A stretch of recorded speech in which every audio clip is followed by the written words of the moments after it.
Hello po Sir Bob. Tawagin niyo na lang akong April. May unforgettable experience po ako sa naging BF ko way back 2016. Yun po ang isi-share ko sa inyo. Nasa 30s na ako ngayon pero 25 years old ako nung nakilala ko yung ex ko. Matadero po siya o yung nagtatadtad ng karne sa palengke. Noong mga panahon na yon ay nagtatrabaho ako sa isang karinderya na nasa loob din ng market na apwesto malapit sa karnihan. Ang totoo po, okay naman na single lang ako. Trabaho at bahay lang. Less stress pa. Kasi aminin naman natin ang mga relasyon. Minsan, isakit lang sa ulo, lalo na pag toxic yung partner mo. Possessive, seloso, at gusto lagi nasa kanya yung buong oras mo. Yung mga ganon. Pero maraming nanligaw sa akin noon, sir.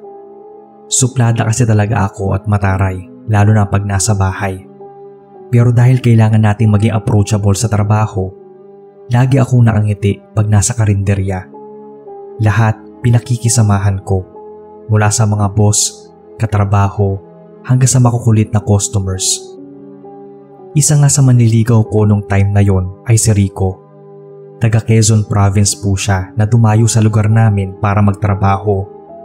Taga Batangas kasi ako. Maraming mga dayo talaga doon. May mga Muslim din doon na nakapagpatayo ng maayos na negosyo. Hindi ko type si Rico. Mukha naman siyang mabait tapos medyo chinito. Pero kung hindi lang dahil sa mga kantsaw sa amin at reto, di ko siya sasagutin. Kumbaga, pinagbigyan ko lang. Halos isang linggong pag-ibig. Parang ghosting nga yun nangyari kasi di talaga ako naipaghiwalay sa kanya personally. Mabait naman si Rico at gentleman tapos thoughtful pa. Kasi may one time na absent ako sa trabaho, masama yung pakiramdam ko nun. Nagulat ako kasi bigla siya nagpunta sa bahay. May dalang pagkain at gamot. Kahit papaano, natouch naman ako sa kaswitan niya. Pero di ko talaga siya gusto, lalo na at lagi akong inaasar noon ng boss ko. Kasi pag kumakain sa karinderya si Rico, laging tuyo at itlog yung ino-order niyang ulam. Tapos humihingi lang siya ng maraming sabaw. Ang masaklap pa, yun na nga lang yung kinakain niya, inuutang pa. Sabi ng mga boss ko, mag-isip-isip daw ako ng 1,000 beses. Kasi kung siya yung makakatuluyan ko, baka maging miserable lang yung buhay ko. May point naman sila at yun nga, nakapag-decide ako agad. Hinawalayan ko si Rico. Kung dinamdam man niya yun, wala akong pakialam nung time na yun. Tahimik lang siya pagkatapos kong i-ghost. Hindi na rin siya sa karinderya namin kumakain, pero okay lang sa akin. Bukod sa mga katrabaho kong kalugar na Rico, may mga kamag-anak din sina boss sa Lopez, Quezon. Niyaya nila akong umattend sa kasal ng isa nilang pamangkin. Sumama naman daw ako para makapag-relax at makapasyal. Nung araw ng kasal, may napansin akong isang matandang babae na panayang titig sa akin. Hindi ko siya kilala, pero pamilyar yung mukha niya. Parang may kahawig, pero hindi ko maalala kung sino. Naisip ko na baka isa rin siya sa mga bisita o kamag-anak ng ikakasal. Pero yung paraan ng pagtitig niya sa akin ay nakakabahala. Nawala rin yung atensyon ko sa kanya nung magsimula na ang programa sa reception. Naging sulit at masaya naman yung pagpasyal ko sa Lopez, Quezon, lalo na at marami akong baon na memories at picture pagbalik sa Batangas. Pero hindi ko naisip na babalik ako doon pagkalipas lang ng ilang linggo. Isang araw kasi paggising ko, bigla na lang may tumutubong mga butlig sa mukha ko. Hindi siya pimples, tsaka nagkakatigyawat lang kasi ako kapag malapit na yung monthly visit ko. Hindi naman ako masyadong nag-alala nung una. Sabi rin kasi ni mama na baka allergy lang sa nakain o sa sobrang init ng panahon. Pero napansin kong araw-araw dumarami ang mga butlig ko sa mukha. Hanggang sa nagkapantal na rin ako at umabot sa leeg. Napansin na rin ng mga customers pero patuloy pa rin ako sa pagtatrabaho kahit sobrang na-conscious ako sa itsura ko nun. Pag humaharap sa salamin, halos hindi ko na makilala ang sarili.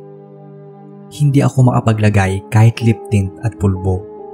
Tubig lang din ang pinanghihilamos ko kasi mahapdi sa balat kapag gumagamit ako ng sabon. May isang customer kami na awang-awa sa akin noon. Tinanong kung ano nangyari sa mukha ko. Ang kinis ko nga raw dati at mukhang Bombay. Nagsuggest pa siya na magpaderma kaya ako dahil may kilala daw siyang dermatologist. Halatang concerned siya sa akin. Bago pala ako tubuan ng mga butlig at pantal sa muka, madalas akong batiin ng mga tao sa market, lalo na ng mga customers namin. Blooming daw kasi ako. Tinatanong ko anong sikreto ko. Halos araw-araw ganun ang tanong nila sa akin, kaya inisip kong baka nabati ako. Pero sabi ni Mama, baka raw may nakaaway at ipinakuulam ako. Wala naman akong nakaaway. Tinanong niya kung may binasted ba ako o niloko, tapos kung taga saan daw yung manliligaw ko noon. Hindi agad ako nakasagot sa tanong ni Mama kasi napaisip din ako. Noon ko nang ulit naalala si Rico. Pagpasok ko kinabukasan, kinausap ko siya. Tinanong ko kung siya ba yung may gawa nung nasa mukha ko. Pero lalo lang akong nairita sa naging sagot niya imbis na kiligin. Kahit ano pa raw ang maging itsura ko, mahal pa rin daw niya ako. Palagi pa rin daw akong maganda sa paningin niya. Pagkasabi niya nun, ngumiti pa siya ng nakakakilabot. Hindi niya direktang inamin sa akin na siya yung may gawa nung nangyari, pero para na rin akong nabigyan ng hint. Kinausap ko yung mga katrabaho ko na kalugar niya at marami akong nalaman mula sa kanila. Ang mga taga Quezon daw bantog sa panlalason kung tawagin ng iba. Pero bukod daw doon, kaya nilang manggayuma gamit ang pagkain at inumin. Kaya hindi raw dapat tumanggap ang isang dalaga ng anumang pagkain o kahit inumin na bigay ng manliligaw.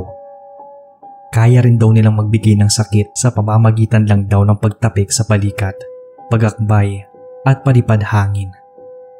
Nung nabanggit ko yung tungkol sa matandang babae na iba makatitig sa akin, ay pinadescribe nila kung anong itsura. Ang sabi ko, nasa 80s na, medyo payat, puti na ang buhok na hanggang balikat ang haba at matapang ang muka. Pagkarinig nila ng description, kinumpirma nilang nanay nga ni Rico yon. Pinayuhan nila akong bumalik sa Lopez, Quezon para kausapin yung matanda. Saka ko na raw kausapin si Rico pagbalik ng Batangas. Nag-volunteer si na boss sa samahan nila ako, kaya kahit papaano napanatag ako. Sumama rin si Mama dahil gusto niyang makausap yung nanay ng ex ko na posibleng kumulam sa akin. Doon kami tumuloy sa pamangkin ni na boss na bagong kasal. Gabi na rin kasi nung maarating kami ng Lopez, Quezon. Medyo kabado ako, sa totoo lang. Kasi baka hindi madala sa pakiusap yung nanay ni Rico.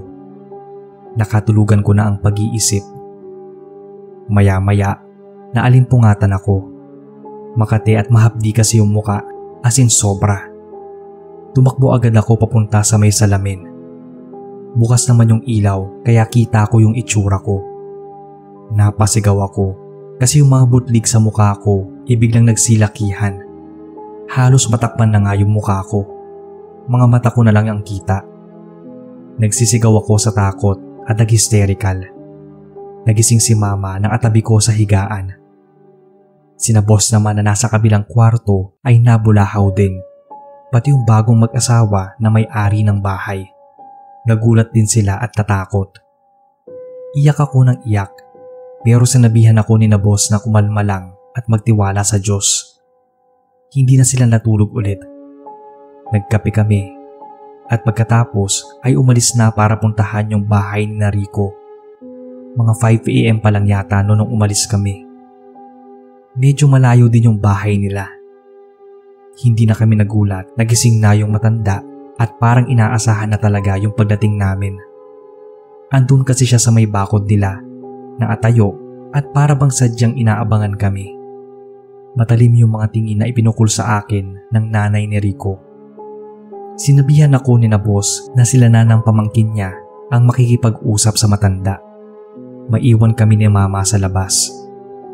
Hindi naman nagtagal sa loob ng bahay ni Rico si na boss. Lumabas din sila agad. Siguro after 20 minutes. Tapos sinenyasan akong pumasok sa loob kasama si mama. Doon, nag-usap kami ng nanay ng ex ko. Ipinaliwanag nito sa amin na sobrang nasaktan daw yung anak niya sa ginawa ko. Wala namang sinabi yung anak niya na gantihan ako. Pero bilang isang inaraw na may alam sa pangkukulam, natukso daw si Aling Melinda na parusahan ako. Hindi rin daw niya intensyong patayin ako o pahirapan ng matagal. Gusto lang daw akong turuan ng leksyon. Hindi na ako kumontra pa. Sa huli, nagkaayos din kami. Humingi ng tawad sa isa't isa at nagkapatawaran naman. Bago kami umalis, nangako si Aling Melinda na gagaling ako dahil ititigil na nito yung pagpaparusa sa akin. Nagpasalamat kami ni mama sa kanya. Hindi pa tapos ang buong araw mula nang bumalik kami ng Batangas galing Lopez, Quezon. Bumalik na rin sa dati yung balat ko sa muka. Kuminis na ulit. Naiiyak pa nga ako noon sa tuwa, pati na si mama. Umusal din ako ng taimtim na pasasalamat sa itaas at syempre nagpasalamat din ako kina boss at sa mga katrabaho ko. Pagkatapos nun, kinausap ko si Rico para humingi ng tawad at maipaghiwalay ng maayos. Sa ngayon, wala na akong balita sa kanya. Pero ang naging karanasan ko sa ex-boyfriend ko ay tumatak talaga sa akin. Lesson na rin para sa ibang mga kababaihan, lalo na sa mga may pagka-playgirl dyan. Hindi natin alam minsan kung anong kayang gawin ng mga taong sinasaktan natin. O kung hindi man sila ang manakit sa atin, baka yung mga malalapit sa kanila. Hanggang dito na lang Sir Bob at salamat kung inyong mabasa.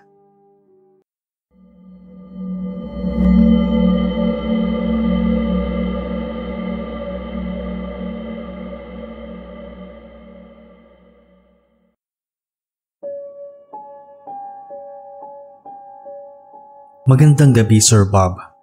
Ako si Dimples, nakatira sa Sariaya, Quezon. Isa po akong college student at gusto ko lang ibahagi sa inyo itong creepy experience ko. Maaaring hindi maniwala yung ilan sa inyo, pero alam kong may iba rin na makaka-relate sa i-share ko. May kakayahan po akong makakita ng mga mangyayari pa lang sa isang tao o lugar. Bali bata pa lang kasi ako sir, ay may ganito na akong kakayahan. Unang karanasan ko ay nung umalis yung tatay ko para magtrabaho sa Maynila. Nagpaalam siya kay mama, nagmamadali kasi mahirap daw na tanghaliin sa biyahe. Sinundan ko siya paglabas ng pinto. Naatanaw lang ako sa kanya habang papalayo sa bahay. Naalala ko bigla na bago siya magpaalam kay mama, may ipinasuyo siya sa akin sa bag. Nung inabot ko yun kay Papa, may mga eksena na bigla na lang nag-flash sa utak ko. Dahil doon, pinigilan ko siyang umalis. Kaya lang ay tumuloy pa rin po siya. Maya-maya, nakita ni Mama na dumudugo yung ilong ko habang naatayo pa rin sa may pintuan. Dali-dali siyang kumuha ng pamunas para sa ilong ko. Tapos tinanong niya kung ano nangyari sa akin. Ang sabi ko, hindi ko alam. Sabi ni Mama, baka mainit lang daw yung panahon. Kinagabihan, habang kumakain kami ni Mama ng hapunan, tinanong ko siya kung anong oras ba yung uwi ni Papa. Kasi 8:00 pa noon wala pa siya. Pero di na nakasagot si Mama kasi may narinig kaming sumigaw sa labas ng bahay. Halos magkasunod kaming tumakbo ni Mama papunta sa pinto. Kumpare pala ni Tatay yung tumatawag sa labas. Sabi niya, napasama daw si Papa sa gumuhong gusali sa pinagtatrabahuhan niya. Nakita raw yung katawan ng tatay ko, wala nang buhay. Ang masaklap pa po doon, may naatusok na bakal sa ulo niya. Nagulat si Mama dahil mas nauna pa akong umiyak sa kanya. Ganun na ganun kasi sir yung nakita ko sa pangitain, kaya pinigilan kong umalis si Papa. Sumama kami sa kumpare ni Papa at hindi na namin naasikaso yung pagkain. Dumiretso na kami ng ospital pero sa morgue. Masakit sa akin lalo na kay Mama nung nawala ang aming padre de pamilya. Ganun pa man, ginawa ni Mama ang lahat para maitaguyod ako kahit mag-isa lang siya. At ngayon ngang nasa college na ako, may isang pangyayari ulit sa buhay ko ang nagpaalala sa akin ng sinapit ni Papa. Gabi noon at oras na ng pahinga namin ni Mama. Nagkaroon ako ng weird na panaginip. Sa panaginip ko, may school at may isang babae na naka-uniform ng pang-nursing student. May mga lalaking sumusunod dito na mga estudyante rin ng school, pero blurred ang mukha ng mga to kahit yung sa babae. Tapos, nung ako manghahabulin na ng isa sa mga lalaking humahabol yung babae, doon na ako nagising. Nagulat ako kasi dumudugo yung ilong ko gaya nung paalis noon si Papa bago siya na aksidente. Kinabukasan, habang nag-aalmusal kami ni Mama, napansin niya na parang wala akong maayos na tulog, kaya tinanong niya kung bakit. Dahil naging close kami simula nung nawala si Papa, halos wala na akong inililihim kay Mama. Sinabi ko sa kanya yung tungkol sa kakaibang panaginip ko. Napa-sign of the cross naman siya at sinabi na sana walang masamang mangyari, lalo na sa mga kakilala at kaibigan ko. Yun nga rin yung iniisip ko that time, na sana hindi magkatotoo yung panaginip. Isang hapon noon, nasa cafeteria ako kasama yung isang close friend kong tawagin na lang nating Leia. Nagkukwentuhan kami habang nagmemeryenda. Nang maya-maya, may lumapit sa table namin na 6 na lalaking estudyante. Sinabihan ni Leia ang mga ito na saka na lang siya makikipag-usap kapag hindi na niya ako kasama. Pagkaalis ng mga lalaki, napansin ko nag-iba yung ekspresyon ng mukha ng kaibigan ko. Biniro ko pa nga na daig pa niya yung matandang dalaga dahil hindi maipinta ang mukha niya. Nakangiti siyang sumagot sa akin na wala lang naman daw yon. Mga kaibigan daw yon ng kapatid niyang lalaki at niyayaya siyang lumabas. Nakukulitan na raw si Leia kaya pinagbigyan na raw niya ang mga ito. Alas 5 ng hapon nang magpaalam kami ni Leia sa isa't isa. Nagbilin pa akong mag-iingat siya sa lakad niya. Binilinan ko rin siya na i-chat ako kapag nakauwi na sa bahay nila. Ang alam kasi ng pamilya niya, kaming dalawa yung magkasama at hindi kailangan mag-alala. Gusto ko rin masiguro na maayos yung lakad nila ng mga lalaking estudyante. Mga alas 10 ng gabi yun. Ayoko pang matulog dahil hinihintay ko pa yung chat ni Leia. Pero di ko napigilan yung antok at di ko na malayang nakaidlip na pala ako. Biglang naulit yung panaginip ko tungkol sa babaeng naka-nursing uniform na hinahabol ng mga lalaking estudyante. Pinilit kong aninagin yung mga mukha nila pero blurred pa rin talaga. Nakita ko pa sa panaginip ko na kinakaladkad yung babae nung isang lalaki. Tapos may 5 lalaki pa na nakasunod sa kanila. Gusto ko mang tulungan at lapitan yung babae pero hindi ako makagalaw sa kinatatayuan. Sumisigaw ako pero walang boses na lumalabas sa bibig. Nagising na ako nung umaga. Chinek ko agad yung phone ko para malaman kung nag-chat ba si Leia. Pero ni isang message wala akong natanggap. Sinubukan ko siyang tawagan pero hindi ko siya makontak. Naisip kong baka tulog pa. Baka napagod sa biyahe kaya nakalimutan na mag-update sa akin. Hanggat maaari, kahit iba yung kabog ng dibdib ko nung time na yon, ayoko pa rin mag-isip ng negatibo. Pero lumipas ang maghapon na wala pa rin siyang paramdam. Nakaidlip ako sa paghihintay kay Mama. Napanaginipan ko na naman yung tungkol doon sa babae at mga lalaking estudyante. Pero sa pagkakataong yon, malinaw na ang lahat ng mga eksena, pati na rin yung mga mukha nila. Si Leia, yung babae. Kinakaladkad siya ng kuya ng kaibigan ng kapatid niya. Habang yung 5 sa 6 na estudyanteng lumapit sa amin sa cafeteria ay nasa likod at nagtatawanan na parang mga demonyo. Sumisigaw yung kaibigan ko, humihingi ng tulong. Nagmamakaawa na wag siyang saktan at hayaan nang makauwi. Pero parang walang naririnig yung mga ito. Dinala si Leia sa isang madilim na parte sa loob ng campus. Doon siya salitang hinalay ng mga demonyong estudyante. Pero di pa nakontento ang mga ito dahil pinatay pa nila yung kaibigan ko gamit ang balisong.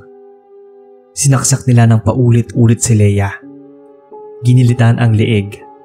at pagkatapos iniwan na lang ito na parang walang nangyari. Malinaw yung mga eksena sa panaginip ko at tandang-tanda ko. Nagising ako sa malakas na yugyug ni mama.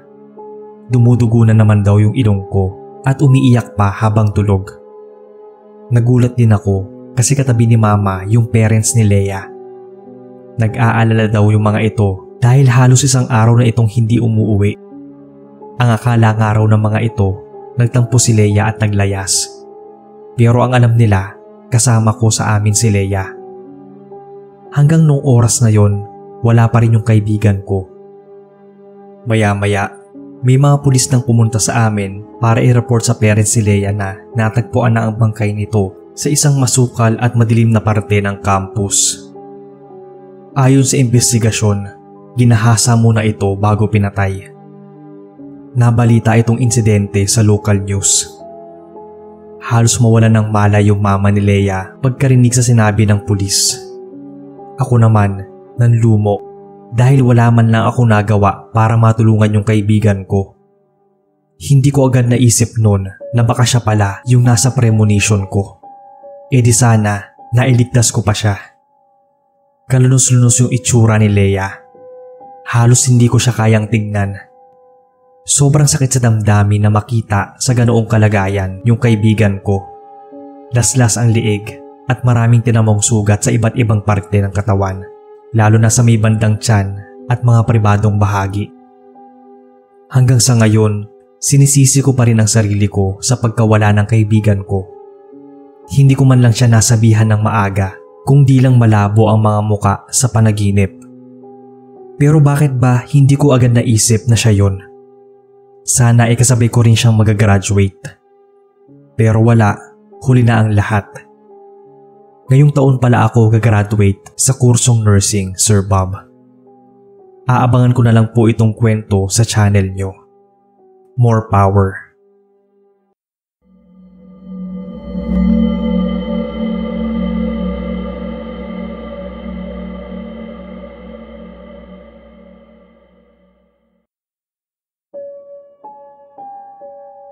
Hi po Sir Bob. Tawagin niyo na lang akong Pamela, Tubong Infanta, Quezon. Gusto ko lang pong ibahagi ang karanasan na hindi ko makakalimutan. At kahit hanggang sa ngayon, sariwa pa rin sa alaala ko. Simpleng babae lang naman ako na lumalaban ng patas sa buhay. Kaya di ko inakalang kahit hindi naman kami nakakaangat sa buhay ay may maiinggit pa rin sa akin. May babaeng pinsan po ako na tawagin na lang nating Maricar. Naatira siya malapit sa amin at super close talaga namin noon. Yung tipong para na kaming kambal tuko. Palaging magkasama saan man magpunta. Nabago lang ang lahat nung may nakilala kaming lalaki sa plaza. Nangyari yun nung minsang tumabay kami doon para magmerienda. Alex po ang pangalan, taga-kabilang barangay. Naging close namin siya at naging madalas ang pagsasama naming tatlo. Minsan, nagkwento sa akin si Maricar na nagugustuhan niya raw si Alex. Kaso nga lang, mukhang iba raw ang gusto nito at hindi siya ang type. Sa ilang buwan na pagsasama naming tatlo, unti-unti naming nakikilala ang bawat isa. Napansin ko lang na nag-iiba yung aura ni Maricar pag may lumalapit na ibang babae kay Alex. Kahit sa akin ay nagagalit siya, lalo na kapag kinakausap ako lagi ni Alex. At pag nahuhuli niya itong nagnanakaw ng sulyap sa akin. Gusto niya, siya lang yung pwedeng lumapit kay Alex. Naiintindihan ko naman siya kasi nga alam kong may gusto siya sa kaibigan namin. Kahit minsan, parang OA na yung dating ng mga reaksyon niya. Isang tanghali, pumunta sa amin si Maricar. Di raw siya makakasama sa amin ni Alex kasi may inuutos sa kanya yung parents niya. Kami raw muna ni Alex ang magbonding. Sabi ko sa kanya, aantayin ko na lang siya para sabay kaming pumunta doon sa tagpuan naming tatlo. Pero pinagpilitan niya na wag na raw at nagmamadali siya. Kinahapunan, habang papunta ako sa tambayan naming tatlo, medyo nanibago ako kasi first time yun na hindi kasama si Maricar. Pagdating ko sa tambayan, andoon na si Alex. Sabi kong wala ang pinsan ko kaya umuna na ako. Baka kako susunod din yon kapag maagang nakauwi galing kabilang bayan. Mas okay daw yon, sabi ni Alex, para daw makapag-usap naman kaming dalawa na walang istorbo. Naisip kong baka nagbibiro lang siya kaya di ako nagalit.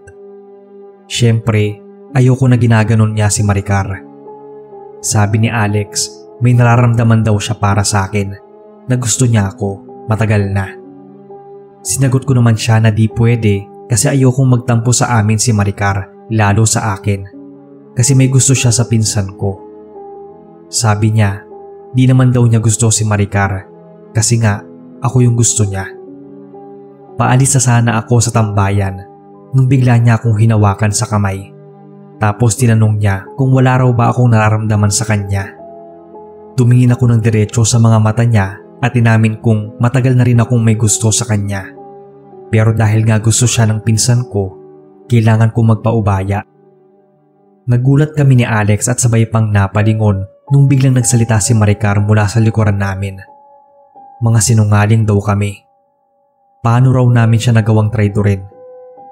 Umiiyak pa niyang sinumbatan si Alex kasi umasa raw siya na mutual daw ang feelings nila. Sabi ni Alex, gusto naman daw niya si Maricar bilang isang kaibigan. Tiningnan niya kaming dalawa ng masama habang sinasabing hindi niya raw kami mapapatawad.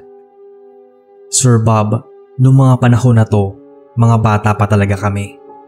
Teenagers kumbaga, kaya sobra at halo-halo ang emosyon na nararamdaman dahil sa hormones na rin.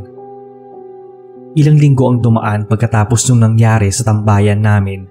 Hindi na talaga ako pinapansin at kinakausap ni Maricar kahit ilang beses na akong humingi ng tawad sa kanya. Kahit nga kung tutuusin, wala naman akong kasalanan. Pero deadma lang siya.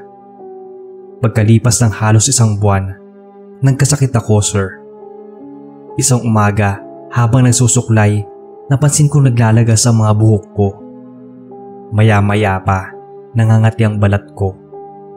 Pag-check ko, may tumutubong mga maliit na butlig. Nagtaka lang po ako pero hinayaan ko lang kasi akala ko wala lang yon. Hanggang sa lumala yung pagdaan ng mga araw. Nagpunta na kami sa klinik at ospital sa lugar namin. Pero lahat sila, di matukoy yung sakit na dumapo sa akin. Isang gabi, dumalaw sa bahay si Alex. Nagulat siya pagkakita sa itsura ko. Di ko kasi alam na papasyal siya, lalo't gabi na, kaya naabutan niya ako sa sala. Habang nakaupo kami at nag-uusap, napansin niyang parang may mga insektong umaaligid sa amin. Napasigaw ako ng malakas nung pagtingin ko sa braso ko at mga binti. May naglalabasan ng mga insekto sa mga sugat ko sa katawan. Sabi ni Alex nung nagsilabasan yung mga magulang ko, iba na raw ang kutob niya sa sakit ko. Hindi raw doktor ang kailangan kundi isang magaling na albularyo. Kahit na gabi na, sinamahan niya kami sa bahay ng kakilala niyang magaling na manggagamot sa kabilang barangay.